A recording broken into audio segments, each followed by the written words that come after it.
Number 1 তিনি হলেন হযরত আবু বকর সিদ্দিক রাদিয়াল্লাহু তাআলা আনহু।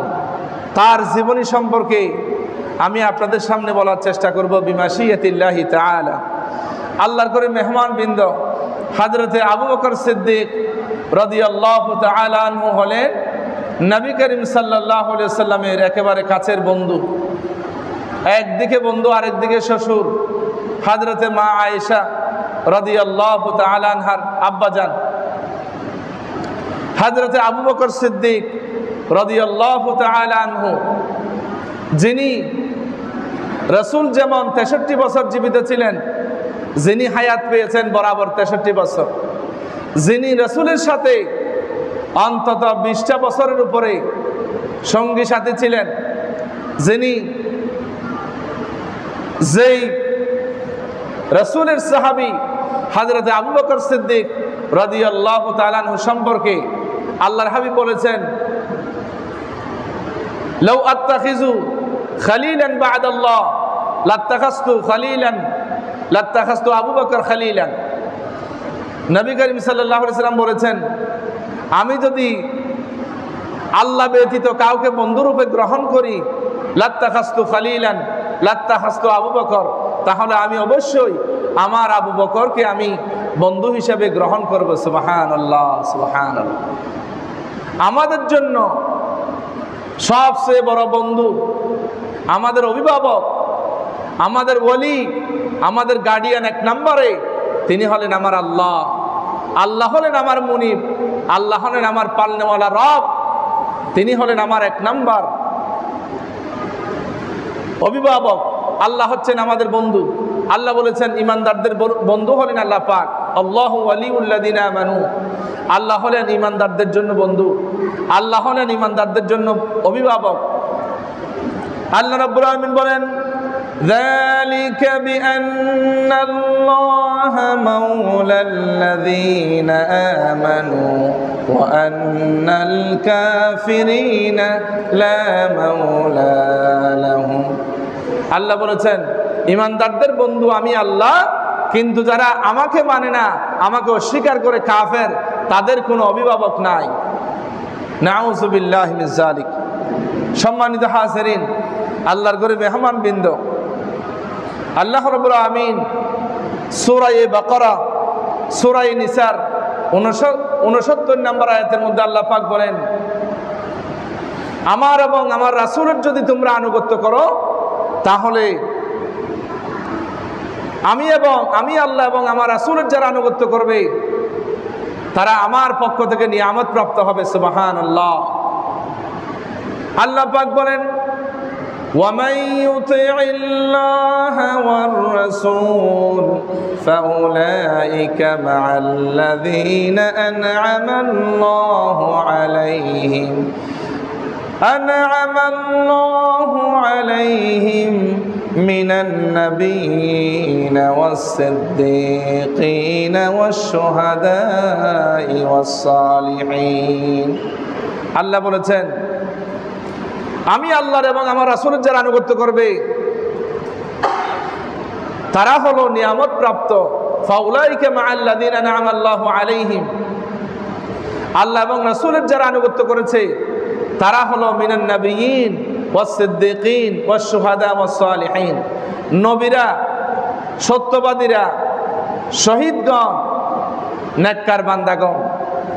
আনআমা আল্লাহু আলাইহিম, এরা আল্লাহর পক্ষ থেকে নিয়ামত প্রাপ্ত হয়েছে। নিয়ামত বলতে এরা জান্নাত প্রাপ্ত হয়েছে। সুবহানাল্লাহ, সুবহানাল্লাহ। আল্লাহ বলেছেন, ওয়া হাসুনা উলাইকা রাফিকা, এরাই হলো সবচেয়ে ভালো বন্ধু। সুবহানাল্লাহ, সুবহানাল্লাহ। তাহলে আমরা এই আয়াতের মাধ্যমে বুঝতে পারলাম, আল্লাহ এবং রাসূলের যারা আনুগত্য করেছে তারা হলো নবীরা। আল্লাহ নবীদের যারা আনুগত্য করেছে তারা হলো সত্যবাদীগণ, শহীদগণ এবং নেককার বান্দাগণ। এদের জন্য আল্লাহ হলো, রাসূল হলো সবচেয়ে ভালো বন্ধু। সুবহানাল্লাহ, সুবহানাল্লাহ। যারা ভালো মানুষ তাদের বন্ধু হবে ভালো মানুষ, আর যারা খারাপ মানুষ তাদের বন্ধু হবে খারাপ মানুষ। নবী করিম সাল্লাল্লাহু আলাইহি ওয়াসাল্লামের বন্ধু হলেন হযরত আবু বকর সিদ্দিক রাদিয়াল্লাহু তাআলা আনহু। কেমন বন্ধু? যেই বন্ধু রাসূলের জন্য গোটা জীবন উৎসর্গ করেছেন, যেই বন্ধু ঈমান আনো এই কথা বলার সাথে সাথে ঈমান এনেছেন। সুবহানাল্লাহ, সুবহানাল্লাহ। একবার হযরত আবু বকর সিদ্দিক রাদিয়াল্লাহু তাআলা আনহু মক্কার পাশ দিয়ে হেঁটে যাচ্ছিলেন। এমন সময় মক্কার কাফেররা হযরত আবু বকরকে দেখে ডাক দিলেন, আবু বকর এদিকে আসো। আবু বকর বললেন, কি হয়েছে? মক্কার কাফেরগণ বলল, তুমি যার সাথে সবচেয়ে বেশি হাঁটো, যার সাথে সবচেয়ে বেশি চলাফেরা করো, তার বিরুদ্ধে আমাদের একটা অভিযোগ আছে। হযরত আবু বকর বললেন, কে? আমি তো সবচেয়ে বেশি যার সাথে চলাফেরা করি, যার সাথে সবচেয়ে বেশি হাঁটা চলাফেরা করি, তিনি হলেন মুহাম্মদ রাসূলুল্লাহ সাল্লাল্লাহু আলাইহি ওয়াসাল্লাম। মক্কার কাফেররা বলল, তোমার বন্ধু মুহাম্মদের বিরুদ্ধে আমাদের অভিযোগ। হযরত আবু বকর সিদ্দিক রাদিয়াল্লাহু তাআলা আনহু বললেন, ও কাফেররা, কি অভিযোগ আমাকে বলো। মক্কার কাফেরগণ বলল, আবু বকর, তোমার বন্ধু মুহাম্মদ নাকি নবী হয়ে গেছে। তোমার বন্ধু মুহাম্মদ সাল্লাল্লাহু আলাইহি ওয়াসাল্লাম আমাদেরকে ঈমানের কথা বলে, বাপ দাদার ধর্ম পরিত্যাগ করার জন্য বলে, এর বিরুদ্ধে তোমার কাছে আমরা নালিশ করলাম। হযরত আবু বকর বললেন, ও মক্কার কাফেররা, আমার নবী মুহাম্মদ রাসূলুল্লাহ সাল্লাল্লাহু আলাইহি ওয়াসাল্লাম যদি তার জবান মুবারক থেকে যদি কথা যদি বের করে থাকে, আমার নবী, তিনি নবী হয়েছেন, আমার হাবিব মুহাম্মদ রাসূলুল্লাহ সাল্লাল্লাহু আলাইহি ওয়াসাল্লাম নবী হয়েছেন, সেই কথা যদি মুখ দিয়া বের করে থাকে, তাহলে আমি আবু বকর বিন্দু পরিমাণ সন্দেহ পোষণ করি না, আমি অবশ্যই সেই নবীর কথা বিশ্বাস করি। সুবহানাল্লাহ। মক্কার কাফেরদের সাথে কথা বলে হঠাৎ চলে গেলেন খানায়ে কাবার পাশে মুহাম্মদ রাসূলুল্লাহ সাল্লাল্লাহু আলাইহি ওয়াসাল্লামের কাছে। তখন গিয়ে বললেন, ইয়া মুহাম্মদ। তখন তো হযরত আবু বকর নবী হন নাই, হ্যাঁ, ঈমান আনেন নাই। হযরত আবু বকর তো ঈমান আনেন নাই। তখন বলেন, ইয়া মুহাম্মদ সাল্লাল্লাহু আলাইহি ওয়াসাল্লাম, বলেন, আমাকে মক্কার কাফেররা এরকম কথা বলল যে আপনি নাকি নবী হয়ে গেছেন। তখন আল্লাহর নবী জিজ্ঞেস করলেন, আবু বকর, তুমি মক্কার কাফেরদেরকে কি জবাব দিয়েছ? ইয়া রাসূলুল্লাহ, আমি মক্কার কাফেরদেরকে জবাব দিয়েছি, আমার হাবিব মুহাম্মদ রাসূলুল্লাহ সাল্লাল্লাহু আলাইহি ওয়াসাল্লাম যদি তার জবান মুবারক দিয়া যদি বের করে থাকে তিনি নবী হয়েছেন, নবুয়ত, তিনি আল্লাহর পক্ষ থেকে নবুয়ত পেয়েছেন, তাহলে আমি মক্কার কাফেরদেরকে বলেছি, আমি সেই ব্যাপারে বিন্দু পরিমাণ সন্দেহ পোষণ করি না, আমি মুহাম্মদ রাসূলুল্লাহ সাল্লাল্লাহু আলাইহি ওয়াসাল্লামের কথাকে আমি মিয়াফিল মিয়া 100% বিশ্বাস করি। সুবহানাল্লাহ। রাসূল কারীম সাল্লাল্লাহু আলাইহি ওয়াসাল্লাম আবু বকরের কথা শুনে আল্লাহর নবী খুশি হয়ে গেলেন। মুহাম্মদ রাসূলুল্লাহ সাল্লাল্লাহু আলাইহি ওয়াসাল্লাম বললেন, আবু বকর, আমি আল্লাহর পক্ষ থেকে নবী হয়েছি, আল্লাহর প্রতি ঈমান, তুমি আবু বকর আল্লাহর উপর ঈমান আনবে, তোমার মতামত কি? হযরতে আবু বকর বললেন, ইয়া রাসূলুল্লাহ, আপনার সাথে আমার সম্পর্ক আজকে কালকে নয়, আপনার সাথে আমার দীর্ঘদিনের সম্পর্ক, আপনি আমার বন্ধু, আপনার সাথে আমি চলাফেরা করেছি, আপনি আমার সবচেয়ে ভালো বন্ধু, সুতরাং আপনার নবুয়ত, আপনার চরিত্র আমি অনেক আগে থেকে আমি টের পেয়েছি, বুঝতে পেরেছি, সুতরাং আমি আল্লাহর উপরে ঈমান আনবো, আপনি আমাকে ঈমানের কালিমা পড়াই দেন, লা ইলাহা ইল্লাল্লাহু মুহাম্মাদুর রাসূলুল্লাহ সাল্লাল্লাহু আলাইহি ওয়াসাল্লাম। একদিন নবী করিম সাল্লাল্লাহু আলাইহি ওয়াসাল্লাম হযরত আবু বকর সিদ্দিক রাদিয়াল্লাহু তাআলা আনহু সহ সাহাবায়ে কেরাম বসে আছেন মসজিদে নববীর ভিতরে। নবী করিম সাল্লাল্লাহু আলাইহি ওয়াসাল্লাম বললেন, তোমাদের মধ্যে এমন একজন ব্যক্তি আছে আজকের দিনে রোজা রেখেছো, এমন ব্যক্তি কেউ আছো নাকি? তখন বললেন, আবু বকর বললেন, না আমি আজকে রোজা রেখেছি। এরপরে নবী করিম সাল্লাল্লাহু আলাইহি ওয়াসাল্লাম বলেছেন, আজকের দিনে জানাজার নামাজ পড়েছে এরকম ব্যক্তি কেউ আছো কিনা? হযরত আবু বকর বললেন, আমি ইয়া রাসূলুল্লাহ, আমি আজকে সালাতুল জানাজা পড়েছি। এরপরে রাসূল করিম সাল্লাল্লাহু আলাইহি ওয়াসাল্লাম বলেছেন, আজকে অসহায় দরিদ্র মানুষদেরকে সহযোগিতা করেছো, এমন কেউ আছো কিনা বলো। হযরত আবু বকর বললেন, ইয়া রাসূলুল্লাহ, আমি আছি। এরপরে আল্লাহর নবী বলেন, আজকের দিনে অসুস্থ ব্যক্তিকে দেখতে গিয়েছো, অসুস্থ ব্যক্তিকে সেবা করেছো, সহযোগিতা করেছো, এমন ব্যক্তি কেউ আছো কিনা? হযরত আবু বকর বললেন, ইয়া রাসূলুল্লাহ, আমি আছি। হযরত রাসূল করিম সাল্লাল্লাহু আলাইহি ওয়াসাল্লাম বললেন, এই কাজগুলি যারা করবে, নবী করিম সাল্লাল্লাহু আলাইহি ওয়াসাল্লাম বললেন, মাজতামা'না ফি আমরি ইল্লা দাখালাল জান্নাহ। এই সমস্ত কাজগুলি যে ব্যক্তি করবে সে নিশ্চিত জান্নাতি হয়ে যাবে। সুবহানাল্লাহ। নবী করিম সাল্লাল্লাহু আলাইহি ওয়াসাল্লামের বন্ধু হযরত আবু বকর সিদ্দিক রাদিয়াল্লাহু তাআলা আনহু, তিনি হলেন সর্বগুণের অধিকারী, তিনি হলেন সবচেয়ে নরম হৃদয়ের মানুষ। তিনি যখন কোরআন তেলাওয়াত করতেন, তিনি যখন নামাজ পড়তেন, তখন তিনি কোরআন তেলাওয়াতের কারণে তিনি কান্নার কারণে কোরআন তেলাওয়াতের আওয়াজ বোঝা যেত না। সুবহানাল্লাহ, সুবহান। এত নরম হৃদয়ের মানুষ ছিলেন হযরত আবু বকর সিদ্দিক রাদিয়াল্লাহু তাআলা আনহু। হযরত আবু বকর সিদ্দিক রাদিয়াল্লাহু তাআলা আনহু এমন বন্ধু ছিলেন নবীজির, যেই বন্ধুর সাথে বন্ধুর মিল রয়েছে। কেমন মিল? হযরত আবু বকর সিদ্দিক রাদিয়াল্লাহু তাআলা আনহুর সাথে রাসূল করিম সাল্লাল্লাহু আলাইহি ওয়াসাল্লামের মিল রয়েছে। এই রকম আমি দুইটা উদাহরণ আপনাদেরকে দেব। এক নাম্বার উদাহরণ হলো, নবী করিম সাল্লাল্লাহু আলাইহি ওয়াসাল্লামকে তাবুক যুদ্ধের সময় এক ইহুদি মহিলা নবী করিম সাল্লাল্লাহু আলাইহি ওয়াসাল্লামকে বিষ মিশানো ছাগলের গোশত খাওয়াইছিলেন। গোশত এইভাবে নিয়ে মুখের মধ্যে দিয়েছিলেন। হযরতে জিবরাইল এসে বলেন, ইয়া রাসূলুল্লাহ, এই ইহুদি মহিলা যায়নাব আপনাকে যে গোশতগুলি দিয়েছে সেই গোশতের মধ্যে বিষ আছে, আপনি গোশতগুলি মুখ থেকে বের করে ফেলেন। তখন ওই গোশত, ছাগলের গোশত যখন মুখ থেকে বের করে দিলেন, লালা মিশ্রিত গোশত, এই গোশত মুখের গোশতটা যখন বের করে দিলেন, হযরত আবু বকর সিদ্দিক রাদিয়াল্লাহু তাআলা আনহু এই মুখ মিশ্রিত নবী করিম সাল্লাল্লাহু আলাইহি ওয়াসাল্লামের জবান মোবারকের লালা মিশ্রিত গোশতটি হযরত আবু বকর খেয়ে ফেললেন। তখন হযরত আবু বকর সিদ্দিক রাদিয়াল্লাহু তাআলা আনহু তো জানে না যে এখানে ছাগলের বিষ মিশানো গোশত আছে।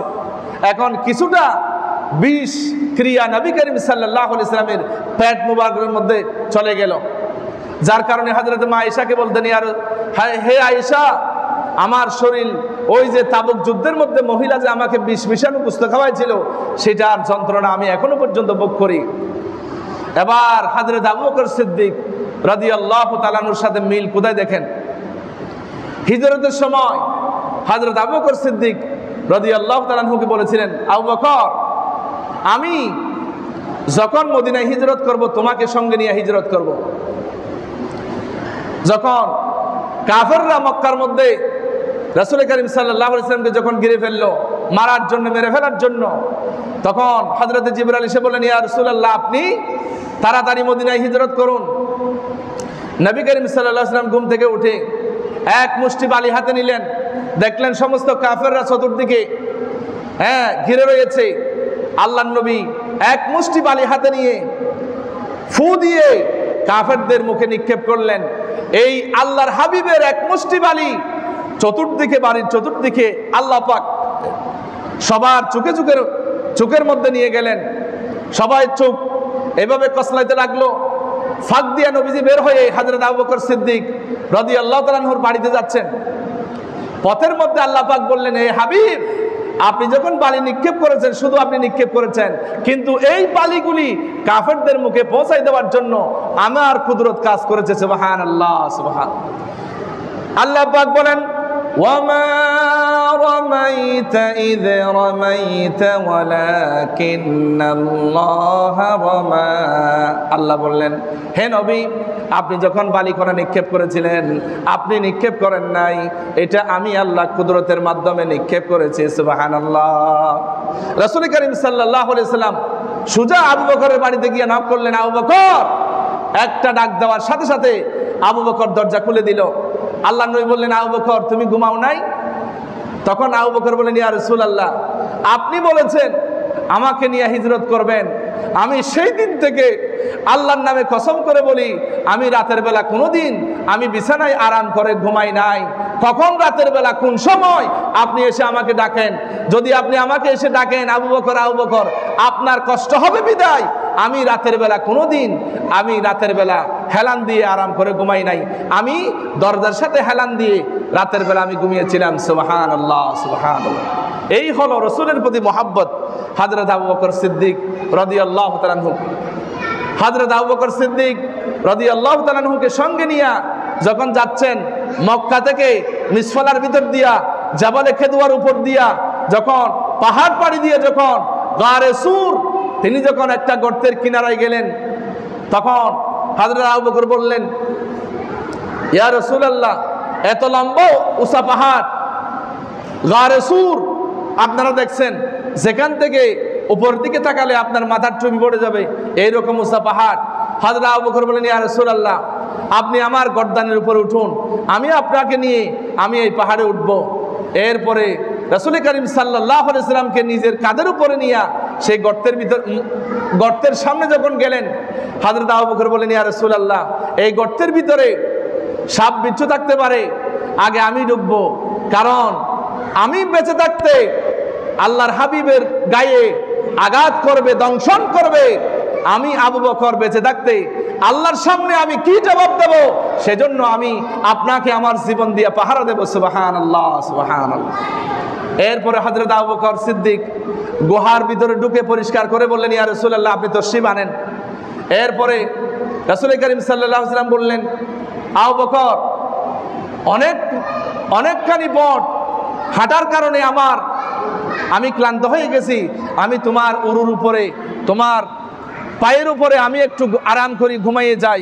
তখন আল্লাহর হাবিব যখন হযরত আবু বকরের উরুর উপরে যখন ঘুমিয়ে গেলেন, একটু আরাম ফরমাচ্ছেন, এমন সময় হযরত আবু বকর সিদ্দিক যখন নবীজির নূরানি চেহারার দিকে তাকালেন, হঠাৎ করে একটা সাপ তিনি দেখতে পেলেন যে এখানে অনেকগুলি গর্ত আছে, গর্তগুলি বন্ধ করলেন। একটা গর্ত বাকি ছিল, ওখানে নিজের পা দিয়া গর্তটা বন্ধ করলেন।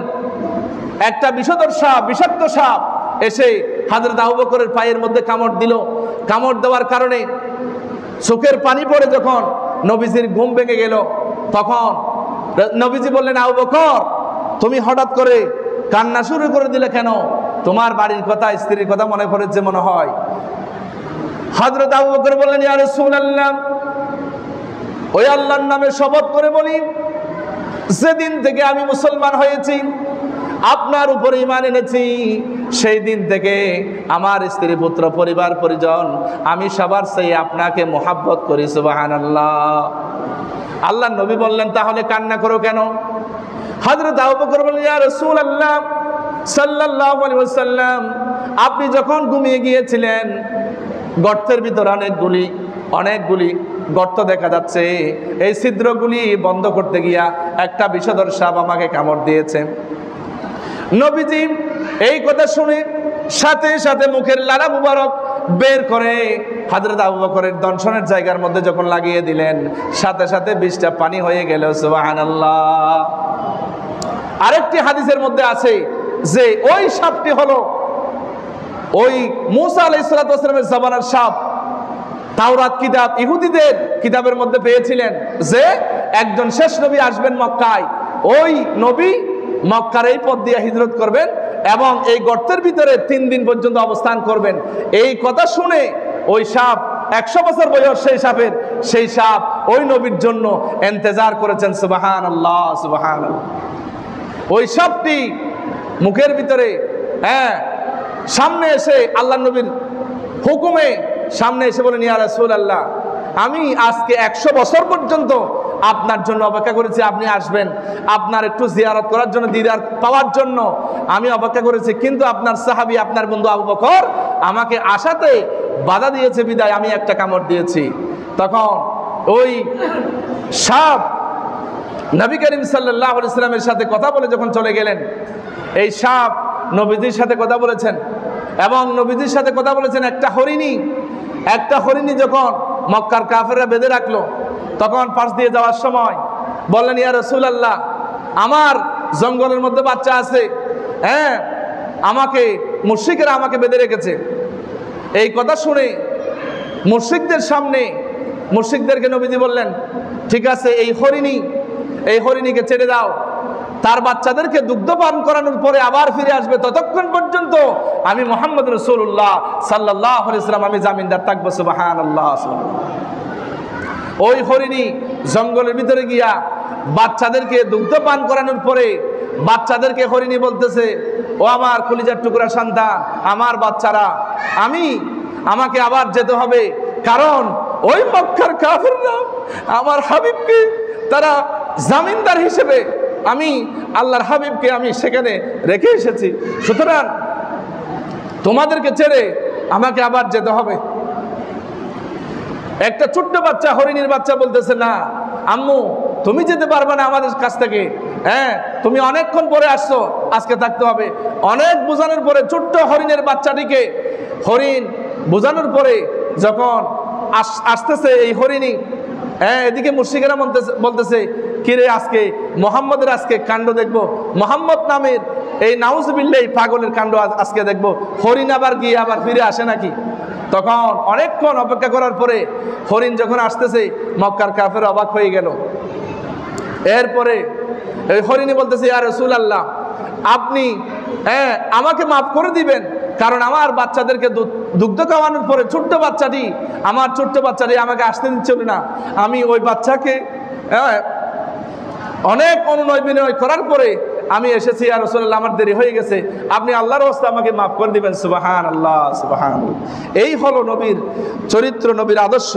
হরিণী নবীদের সাথে কথা বলেছেন, ওই যে বিষ মিশানো ছাগলের মাংস নবীজিকে খাওয়াইছিলেন, এই সেই বিষ, যেই বিষ নবীজির শরীর মোবারকের মধ্যে প্রবেশ করেছিল।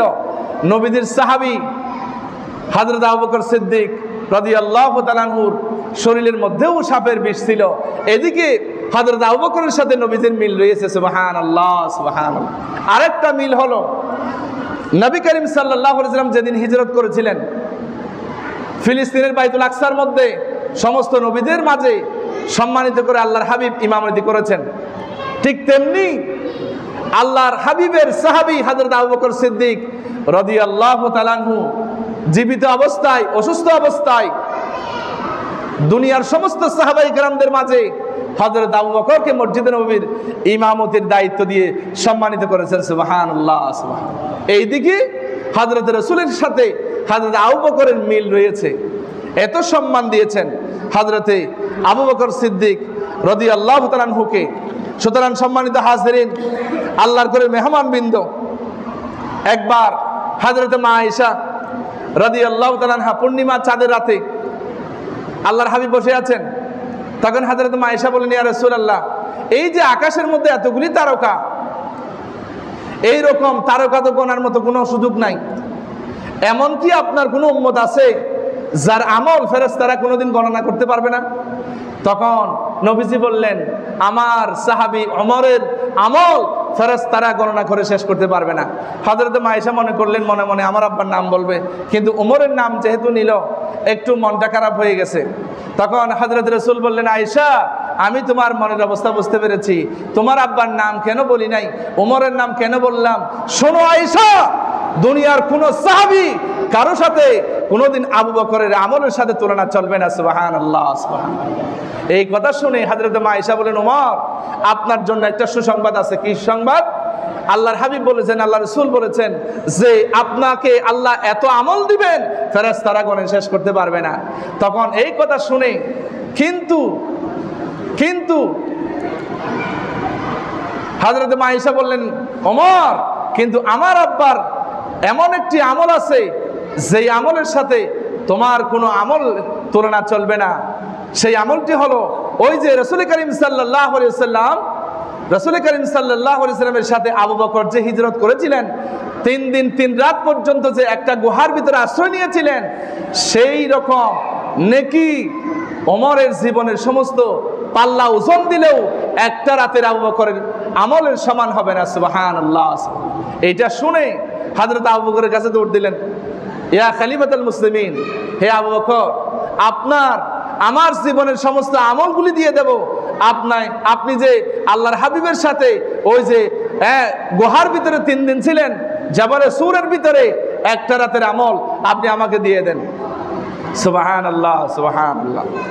সম্মানিত হাজিরিন, আল্লাহর ঘরে মেহমান বৃন্দ, হযরত আবু বকর সিদ্দিক রাদিয়াল্লাহু তাআলা এমন সাহাবী ছিলেন, তিনি জীবনে কোনোদিন কাউকে বকা দেন নাই, গালি দেন নাই। এক সময় মাথা গরম হয়ে হযরত আবু বকর সিদ্দিক একটু গালি দিয়েছেন। হঠাৎ করে তিনি বুঝতে পারলেন আমি অন্যায় করেছি। হযরত আবু বকর সিদ্দিক ওই লোকটাকে ডাকলেন, ডাকার পর বললেন, ভাই, আমাকে মাফ করে দাও, আমি মাথা গরম হয়েছিল, আমি রাগ করেছি, রাগ করে তোমাকে গালমন্দ করেছি, গালি দিয়েছি, আমাকে মাফ করে দাও। তখন লোকটি কিছু বলে নাই। হযরত আবু বকর বললেন, তুমি যদি আমাকে মাফ না করো, আমি আল্লাহ নবীর কাছে নালিশ করব। লোকেরা বলল, আবু বকর গালি দিল, আবার মাফ করতেছে না বিদায় আবার রাসূলকে নালিশ করবে, এটা কেমনে হয়? এরপরে হযরত আবু বকর সিদ্দিক পুরা ঘটনাটি নবীজিকে বললেন। নবীজি তাকে ডাকলেন, ডেকে বললেন, তোমার সাথে যে আচরণ করেছে আবু বকর, তোমার কাছ থেকে মাপ চেয়েছে, তুমি মাপ করে দাও নাই, তুমি কিছুই বলো নাই, তুমি ভালো করেছো। কিন্তু এখন আল্লাহর ওয়াস্তে আমার বন্ধু, আমার খলিল আবু বকরকে তুমি মাফ করে দাও। ওই লোকটি বললেন, ইয়া রাসূলুল্লাহ, আপনি বলেন কি? আবু বকর সিদ্দিক রাদিয়াল্লাহু তাআলা আনহুর মর্যাদা অনেক উপরে ওনার মর্যাদা, আমি আল্লাহর রাসূল ওনাকে মাফ করে দিলাম। তখন হযরত আবু বকর সিদ্দিক খুশিতে চোখের পানি ফেলে কান্না শুরু করে দিলেন। সুবহানাল্লাহ, সুবহানাল্লাহ। সম্মানিত হাজিরিন, আল্লাহর ঘরে মেহমান বৃন্দ, হযরত আবু বকর সিদ্দিক রাদিয়াল্লাহু তাআলা আনহু এত বেশি আল্লাহকে ভয় করেছেন, একবার ক্ষুধার্ত অবস্থায় একজনের খাবার তিনি জিজ্ঞেস না করে খেয়ে ফেললেন। তখন হঠাৎ করে তিনি জানতে পারলেন এগুলি হচ্ছে হারাম খাবার। তিনি মুখের ভিতরে আঙ্গুল ঢুকিয়ে দিয়ে বমি করার চেষ্টা করলেন। হযরত ওমর বললেন, ইয়া রাসূলুল্লাহ, ইয়া আবু বকর, আপনি, ইয়া আমিরুল মুমিনিন, আপনি এগুলা কি করেন? আঙ্গুল কেন দিচ্ছেন? আপনার বমি হবে তো। তখন বললেন, না, আমি যেগুলি খেয়েছি সেগুলি হলো হারাম, এগুলো আমি বমি করে পেট থেকে বের করব। কারণ নবী করিম সাল্লাল্লাহু আলাইহি ওয়াসাল্লাম বলেছেন, যার শরীরটি হারাম দ্বারা গঠিত হবে সেই শরীরটি জাহান্নামের উপযোগী হয়ে যাবে, সেজন্য আমি মুখ থেকে বের করার চেষ্টা করতেছি। সুবহানাল্লাহ, সুবহানাল্লাহ। একবার তিনি যখন খলিফা ছিলেন হযরত আবু বকর সিদ্দিক রাদিয়াল্লাহু তাআলা আনহু, তখন গরিব অসহায়দের নাম লিখতেছেন। একটা মহিলা এতিম, বৃদ্ধ মহিলা, তার কোনো সেবক নাই, তার সেবা যত্ন কে করবে? তখন হযরত আবু বকর বলেন, তার সেবা করার দায়িত্ব আমি আবু বকর, আমি খলিফা, আমি রাষ্ট্রপতি, প্রেসিডেন্ট, আমার কাঁধের উপর আমি নিজের দায়িত্ব নিয়ে নিলাম। সুবহানাল্লাহ। তার ঘরে গিয়ে সমস্ত উঠান পরিষ্কার করে দিলেন, কাপড় চোপড় ধুয়ে দিলেন, খাবার রেডি করে দিলেন। তখন হযরত ওমর ওই যে বিধবা মহিলা, যার কেউ নাই, তার একটু সেবা করে আসি, একটু দেখে আসি। গিয়ে দেখলেন সব কিছু পরিপাটি পরিষ্কার। তখন ওই বৃদ্ধ মহিলাকে জিজ্ঞেস করলেন, মা, আপনার তো কেউ নাই, বিধবা মহিলা আপনি, আপনার এই কাজগুলি কে করেছে? তখন বলেন, একটা লোক আসে সকালবেলা, আমি দেখি না, সে সমস্ত কাজগুলি করে চলে যায়। তখন হযরত ওমর চিন্তা করলেন, আমি ওই লোকটা বের করব। তখন তিনি বসে আছেন, সকালে এসে দেখেন সবগুলি পরিপাটি পরিষ্কার, আজকেও দেখা পাই নাই। আবার ভোর রাতে ফজরের নামাজের আগে এসে হাজির, এর আগেও হযরত আবু বকর এসে সবগুলো পরিপাটি করে চলে গেছেন হযরত আবু বকর। হযরত ওমর দেখেন নাই। হযরত ওমর চিন্তা করলেন, এইবার আমি একটা দিন 24 ঘন্টা আমি অপেক্ষা করব, ওই লোকটি কে তার চেহারা আমি আজকে দেখব। তখন একদিন আগে হযরত ওমর অপেক্ষা করলেন রাস্তার কিনারায়, দেখতে পেলেন একটা লোক আসতেছে, পায়ের মধ্যে স্যান্ডেল নাই, গামছা মোড়ানো। এসে দেখলেন বুড়ির সমস্ত কাজগুলি করে তিনি চলে যাচ্ছেন। হঠাৎ জিজ্ঞেস করলেন, আপনি কে? মান আনতা, আপনি কে? তখন গামছা খুললেন, দেখলেন জোর করে গামছা খুললেন, দেখলেন হযরত আবু বকর সিদ্দিক রাদিয়াল্লাহু তাআলা আনহু। তখন হযরত ওমর অবাক হয়ে গেলেন, ইয়া খলিফাতুল মুসলিমিন, আপনি কেন কষ্ট করে আসলেন? আমাকে বলতেন, আমি সেবা করতাম। তখন জিজ্ঞেস করলেন হযরতে আবু বকর সিদ্দিক রাদিয়াল্লাহু তাআলা আনহু বললেন, না, আমি তো রাষ্ট্রের প্রেসিডেন্ট, আমি তো প্রধানমন্ত্রী, আমার দায়িত্ব রাষ্ট্রের সেবা করা, আমি রাষ্ট্রের গোলাম, আমার দরকার মানুষের সেবা করা, মানুষের সেবা করা আমার ধর্ম, আমার দায়িত্ব, 1 নম্বর কাজ মানুষের সেবা করা। সুবহানাল্লাহ। তখন হযরত ওমর জিজ্ঞেস করলেন, ইয়া খলিফাতুল মুসলিমিন, আপনার ভাই স্যান্ডেল নাই কেন? বলে, আমি স্যান্ডেল পরি না এই জন্য, যদি স্যান্ডেল পরি স্যান্ডেলের আওয়াজে মানুষেরা বুঝতে পারবে, মানুষের ঘুম ভেঙে যাবে, সেজন্য আমি পায়ে স্যান্ডেল পরি নাই। সুবহানাল্লাহ, সুবহানাল্লাহ। কেমন শাসক, কেমন আবু বকর! রাসূল কেমন মানুষ বানিয়েছেন, সোনার মানুষ, যাদের জান্নাতের সুসংবাদ পাওয়ার পরেও যিনি কান্না করতেন সবচেয়ে বেশি, নামাজের মধ্যে কান্না করতেন, কবরে গিয়ে কান্না করতেন। সেই রকম জীবন আমাদেরকে গঠন করতে হবে। সম্মানিত হাজিরিন, আল্লাহর ঘরে মেহমানবৃন্দ, এইরকম জীবন যদি আমরা গঠন করতে না পারি, তাহলে সেই নবীর সামনে চেহারা দেখানোর ক্ষমতা আমাদের নাই। এই জন্য আল্লাহ পাক আমাদেরকে সত্যিকার সাহাবায়ে কেরামদের মতো প্রকৃত মুসলমান হওয়ার তৌফিক দান করুক। আমিন। ওয়াসসালামু আলাইকুম ওয়া রাহমাতুল্লাহি ওয়া বারাকাতুহু।